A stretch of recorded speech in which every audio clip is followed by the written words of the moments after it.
दीपक जला करके और दीपक में फूंक मरवाते हैं बच्चों से, उसको बुझवा देते हैं। हमारे यहाँ सनातन धर्म में दीपक जलाने की परंपरा है, ना कि बुझाने की परंपरा नहीं है। और दीपक जला करके सुंदरकांड, रामायण पाठ, रामचरितमानस का पाठ आदि का आयोजन जन्मोत्सव पे करके भगवान से दीपक जला करके प्रार्थना करनी चाहिए कि जैसे ये दीपक की लौ बढ़ती जा रही है, ऐसे मेरे बेटे के जीवन में प्रकाश बढ़ता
कौशल्या के लाल के दशरथ कुमार हंसते हंसते, दशरथ कुमार हंसते हंसते आया, सावला सरकार हंसते हंसते आई, बाहर हंसते हंसते आया, सावला सरकार हंसते हंसते। ऐसा नहीं, सभी दोनों हाथ करते हैं, पूरे पूरे हाथ ऊपर से पीछे तक और तालियां बजाते हुए दशरथ कुमार हंसते हंसते आया, सावला सरकार हंसते हंसते आया, सावला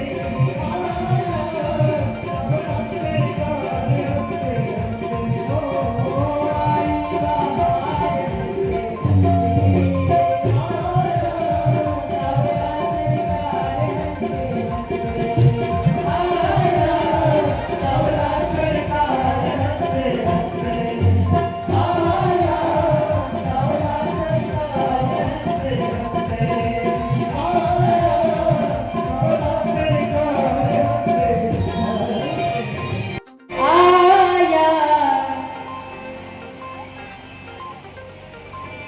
सावला सरकार आई, बहार हंसते हंसते।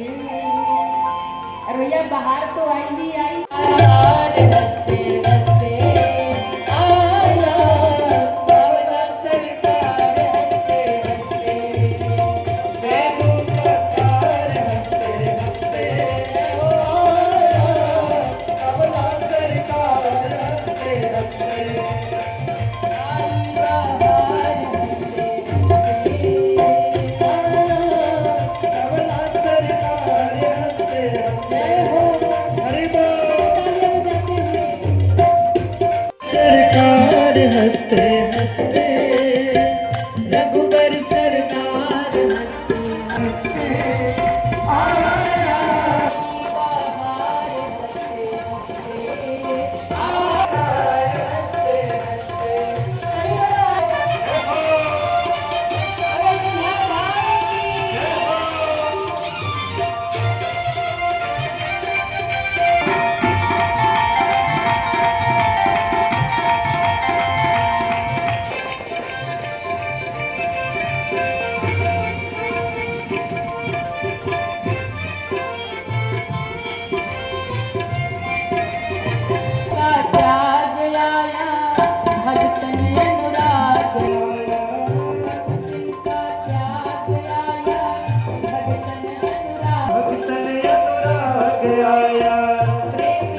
बोले आगे वाले तो गाई है तो हम क्यों गाएं, तो हम क्यों बजाएं।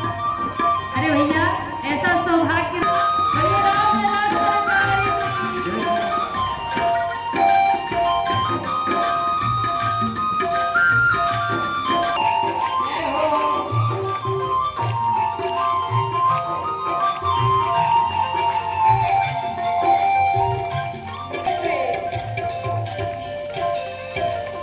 और भरत जी का भाई आया, जनक का जमाई आया, हंसते हंसते मिथिला आया, हंसते आया।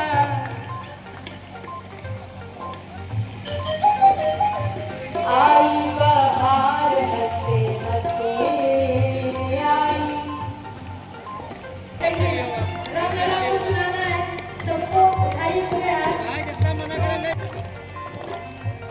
पड़ोसी से उससे तुमने जोर से चिल्लाना, दोनों हाथ ऊपर करिए सभी। आई बहार नाथों का नाथ आया, और दोनों हाथ उठा के रघुबर सरदार हंसते गया। जहाँ इतने सारे लोग एक ही बार में समाप्त हो गए, वो बिल्डिंग समाप्त हो गई, जलकर के राख हो गई। भागवत गीता उसमें सुरक्षित मिली, एक भी पन्ना उस भगवत गीता का जला नहीं, ना तो उसका पेज जला है ना उसका ऊपर का कवर, वैसा का वैसा ही भगवत गीता सुरक्षित निकल गया। ये भगवान के होने का प्रमाण है।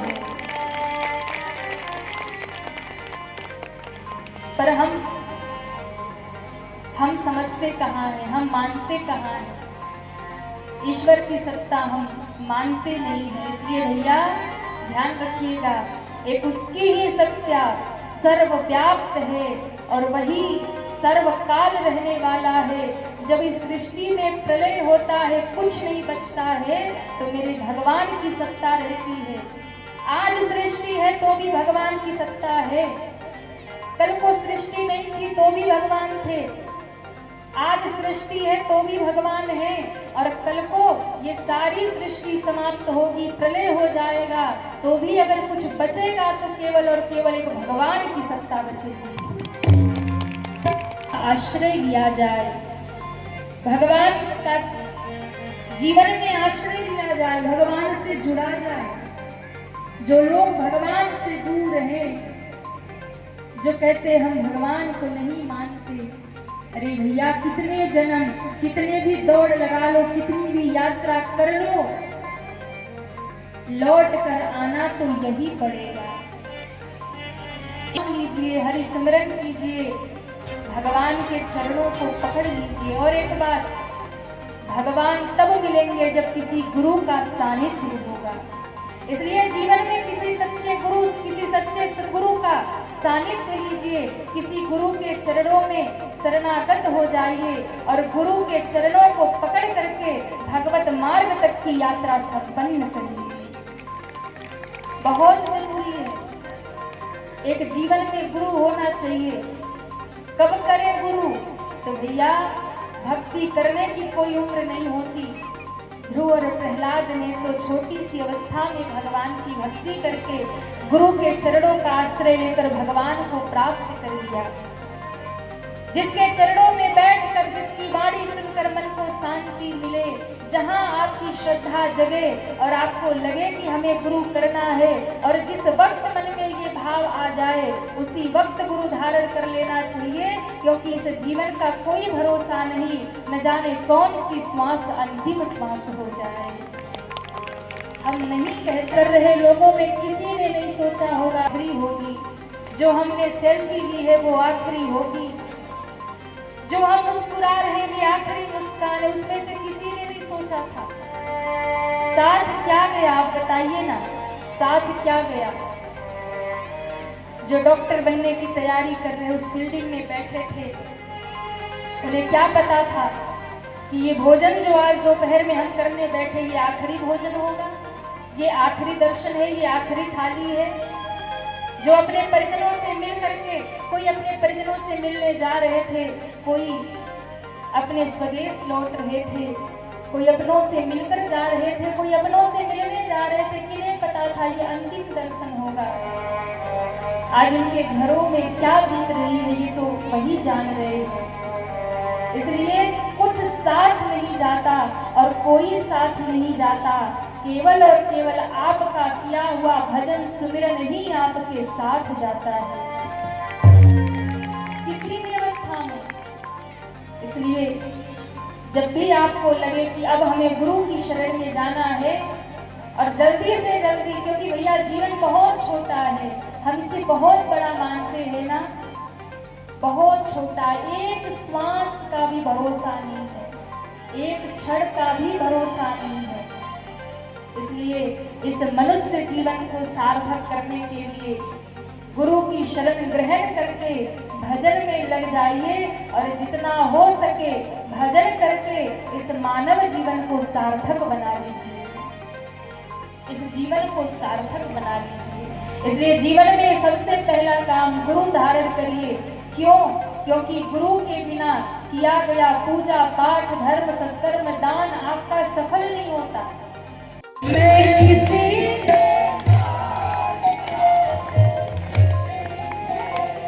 जाना है तो बस मंदिर जाइए और अन्य कहीं मत जाइए। जाना है तो अपने भगवान के दरवाजे, अपने प्रभु के जाइए, अपने गुरु के दरवाजे जाइए। और ध्यान रखना, जो अपना द्वार छोड़कर भागता है फिर उसे कहीं ठिकाना मिलता। अपने रघुनाथ का द्वार मत छोड़िए, अपने विश्वनाथ का द्वार मत छोड़िए, अपने जगन्नाथ का द्वार मत छोड़िए। पकड़ के रखिए, सुख आए तो भी दुख आए तो भी छोड़कर मत जाइए। और देखना एक ना एक दिन ठाकुर जी उठाकर हृदय से लगा ही रखिए। एक ना एक दिन कबहू तो बिना धनक पड़ेगी कान, कभी तो सुनेंगे हम पड़े रहेंगे डर पे, पर तक नहीं उठाएंगे, कहीं नहीं जाएंगे इस द्वार को छोड़कर। उठाइए दोनों हाथ। मैं किसी के द्वार जाऊं, किसी मैं क्यों मुझको राघव का द्वारा मिल मेरी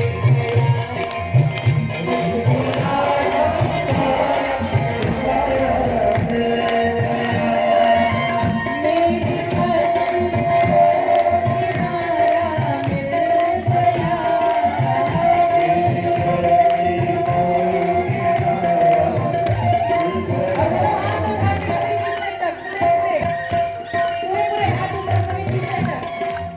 मुझको राघव का सहारा मिल गया।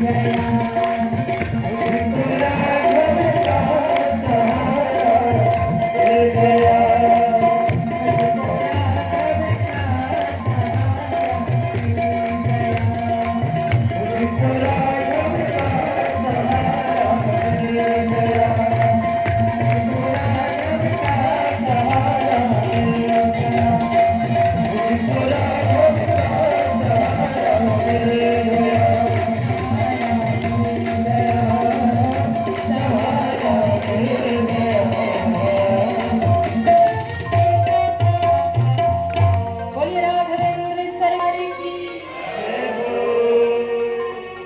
इसलिए कभी भी गया जहाँ इतने सारे लोग एक ही बार में समाप्त हो गए, वो बिल्डिंग समाप्त हो गई, जलकर के राख हो गई। भागवत गीता उसमें सुरक्षित मिली, एक भी पन्ना उस भगवत गीता का जला नहीं, ना तो उसका पेज जला है ना उसका ऊपर का कवर, वैसा का वैसा ही भगवत गीता सुरक्षित निकल गया। ये भगवान के होने का प्रमाण है। पर हम समझते कहाँ हैं, हम मानते कहाँ हैं, ईश्वर की सत्ता हम मानते नहीं हैं। इसलिए भैया ध्यान रखिएगा, एक उसकी ही सत्ता सर्वव्याप्त है और वही सर्वकाल रहने वाला है। जब इस सृष्टि में प्रलय होता है, कुछ नहीं बचता है, तो मेरे भगवान की सत्ता रहती है। आज सृष्टि है तो भी भगवान की सत्ता है, कल को सृष्टि नहीं थी तो भी भगवान थे। आज सृष्टि है तो भी भगवान है, और कल को ये सारी सृष्टि समाप्त होगी, प्रलय हो जाएगा, तो भी अगर कुछ बचेगा तो केवल और केवल एक भगवान की सत्ता बचेगी। आश्रय लिया जाए, भगवान का जीवन में आश्रय लिया जाए, भगवान से जुड़ा जाए। जो लोग भगवान से दूर हैं, जो कहते हम भगवान को नहीं मानते, अरे भैया कितने जन्म, कितने भी दौड़ लगा लो, कितनी भी यात्रा कर लो, लौट कर आना तो यही पड़ेगा। लीजिए, हरि सिमरन कीजिए, भगवान के चरणों को पकड़ लीजिए। और एक बात, भगवान तब मिलेंगे जब किसी गुरु का सानिध्य होगा। इसलिए जीवन में किसी सच्चे गुरु, किसी सच्चे सद्गुरु का सानिध्य लीजिए, किसी गुरु के चरणों में शरणागत हो जाइए और गुरु के चरणों को पकड़ करके भगवत मार्ग तक की यात्रा संपन्न करिए। बहुत जरूरी है, एक जीवन में गुरु होना चाहिए। कब करे गुरु? तो भैया भक्ति करने की कोई उम्र नहीं होती। ध्रुव और प्रहलाद ने तो छोटी सी अवस्था में भगवान की भक्ति करके गुरु के चरणों का आश्रय लेकर भगवान को प्राप्त कर लिया।